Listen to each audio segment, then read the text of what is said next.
Hi folks, I'm Steve Hindy for Showing Animals Respect and Kindness. Welcome to our 2022 end-of-year video. Every year, Shark's frontline efforts lead to measurable results. This year was no different, so let's jump in. Perhaps the biggest story of the year is the takedown of Envigo, the horrific beagle factory farm that typically held some 5,000 beagle prisoners bred for experimentation. This summer, when Envigo was being shut down, it seemed like every humane society in the country wanted to get their hands on some Envigo beagles. What is rarely mentioned is that without Shark's efforts, this story would not have happened because Envigo's operation couldn't be seen from the ground. In 2017, Shark drones flew in to expose what had only been an ugly rumor for years. Our drones changed everything by showing firsthand the terrible conditions so many generations of beagles had endured for so long. Shark drones returned to document the beagles a number of times, and never once did we receive any offer of assistance from any organization, especially the Humane Society of the United States. This matters because HSUS never mentioned that Shark's work literally made the beagle rescues possible and resulted in millions of dollars in donations received but not shared by HSUS.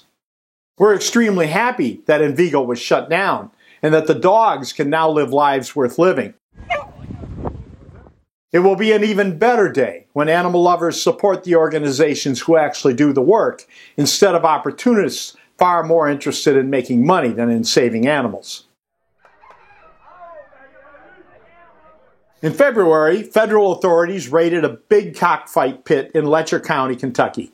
My Lord, what in the world is going on? Shark had already infiltrated the Whitesburg pit, and we already had undercover video recorded inside the pit which included children being used as workers. But Whitesburg was just the beginning. Besides Kentucky, Shark and its partner, the Humane Farming Association, exposed cockfighting operations in Oklahoma, Texas, California, New Mexico, North Carolina, Alabama, and West Virginia. As 2022 winds down, federal authorities have sentenced the last of 7 people, 6 members of the Easterling family and 1 other individual, for cockfighting in Alabama. The Easterling gang was an especially brazen outfit.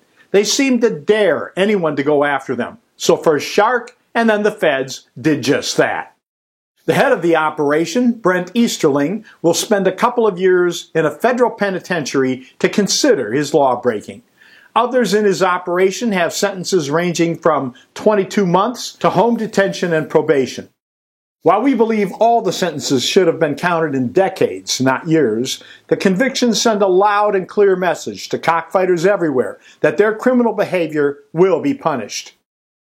We are targeting more pits in numerous states across the country, which you will hear about as we expose them in the new year.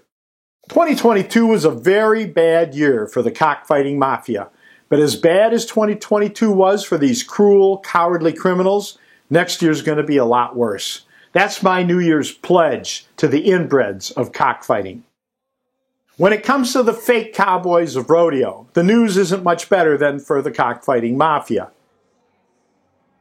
In March, we exposed the Professional Bull Riders Association for gravely injuring Red Alert, a bull in Knoxville, Tennessee, and then lying about the animal's death. I spoke to Tony Collier yesterday, the owner of Red Alert, and he confirmed that the bull died. Steve, I've got to run into a meeting, so I'll talk to you later.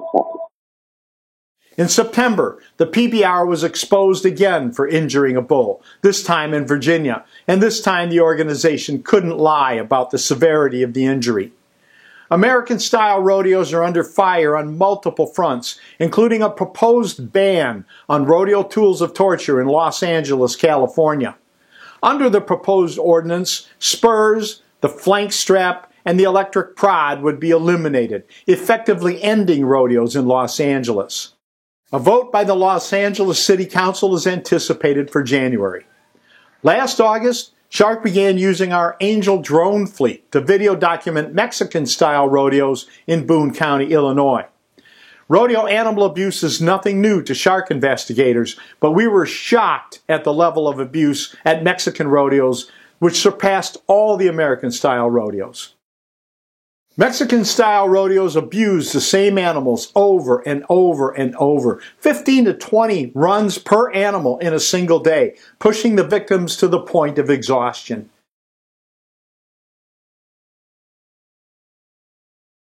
Steers are shocked throughout the day.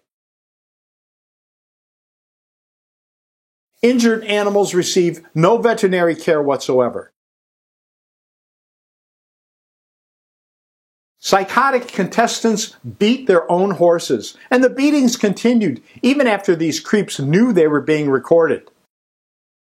Even more disturbing is the lack of enforcement week after week by local, county, and state law enforcement. On the state level, we were especially disgusted with the complete inaction of the Illinois Department of Agriculture, which long ago earned our brand as worse than worthless.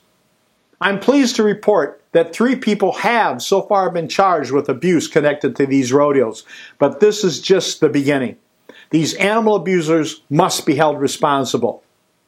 Mexican rodeo producers tried to claim racism to defend their abuse. But our video documentation exposed that lie, and now it appears that the Boone County Board is poised to take action to stop the cruelty. With our partners in the Humane Farming Association, we're also looking at possible legal action to stop these cruel events. Rodeos should never have been a thing, and it is surely time for them to end. Shark is working toward that end, but there are thousands and thousands of rodeos across the country every year. We need to expand our operation to deal with this overwhelming abuse. Live pigeon shoots literally brought shark into existence back in 1989 when I attended the infamous Hagen's Pigeon Shoot in Pennsylvania. Then a hunter-fisherman, I was stunned by the cruelty and idiocy of anyone who would shoot small, inoffensive animals tossed out of boxes. Shark is still working to expose and eliminate live pigeon shoots. Decades after that first experience in Hagen's, I'm still hit with a wave of nausea and repulsion every time I see the cruel cowards who take part in this bloody spectacle. Even worse is the knowledge that this insanity still happens because much of the animal protection movement has chosen to withdraw from this battle rather than fight. That's shameful.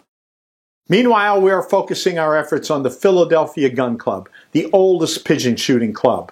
These wealthy, suit-wearing doilies have been blasting away at live birds tossed out of boxes since 1877, 145 years. I can honestly and without undue pride say that Shark is like no other animal protection organization in the world. For starters, we can fly, quite literally. Other animal protection organizations could fly. Other big groups have lots more money to spend on drones like ours, and a lot more people who could fly them, but they choose not to. Why is that? Some groups have even faked having drones, but they're just fooling their own donors. Shark's drone operation has been a reality for more than a decade. Not a month goes by where we haven't made improvements in this fast-moving technology, and it is driving our opponents out of their minds. Our cameras, both in the air and on the ground, can document animal abuse from a long distance away. Shark cameras can go undercover. Our persistence gets things done when others have given up and abandoned issues. We don't back down to corrupt bullies, even when they wear badges. We're willing to go wherever we need to in order to make change. Between cockfighting, rodeos, pigeon shoots, other abusers like Envigo, cant hunting clubs, dog fighters, and so many more potential targets, there's a world of cruelty where each and every one of us can make an enormous difference. Working together, we can literally change the world, and quickly, but it takes real effort, not just rhetoric. If you want the world to be a better place for our non-human friends, if that is what you want more than almost anything, ask yourself, what are you doing to make it happen? Are you in the killing fields or in the arenas of torture, documenting what is going on so that the abuse can be exposed? Are you in touch with law enforcement in the case of cockfighting? Or corporations like rodeo sponsors Coca-Cola and Dodge to push money out of abusive entertainment venues? Are you contacting politicians to demand that they pass laws that help animals?